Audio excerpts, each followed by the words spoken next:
ভালো তো সবাই বাঁচতে পারে, কিন্তু মায়া কয়জন পড়তে পারে? আমি পড়েছিলাম তোমার মায়া। আসলে তুমি আমার এমন মায়া যেটা নাকি আমার এই জন্ম ফুরিয়ে যাবে, কিন্তু তোমার প্রতি মায়া ফুরাবে না। মৃত্যুর আগ অব্দি তোমার প্রতি আমার মায়া থেকে যাবে, কখনো তোমার প্রতি মায়া ফুরাবে না। আসলে আমি তোমার রূপ লাবণ্য কিংবা তোমার চেহারা দেখে তোমার প্রেমে পড়িনি, আমি প্রেমে পড়েছিলাম তোমার মায়া। আমি তোমার মায়ায় আবিত্র হয়ে সারাটা জীবন কাটিয়ে দিতে চাই, শুধুমাত্র তোমাকে ভালোবেসে সারাটা জীবন কাটিয়ে দিতে চাই। কারণ আমি তোমাকে তোমার বাইরের সৌন্দর্য দেখে কখনো ভালোবাসিনি, কখনো তোমার বাইরের সৌন্দর্য দেখে বিচার করিনি।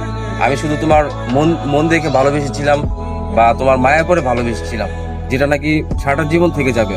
একটা মানুষের সৌন্দর্য একটা সময় নষ্ট হয়ে যায়, কিন্তু তোমার প্রতি যে মায়াটা আমার জন্মিয়েছে এটা কখনো কাটবে না, সেটা সারা জীবন থেকে যাবে।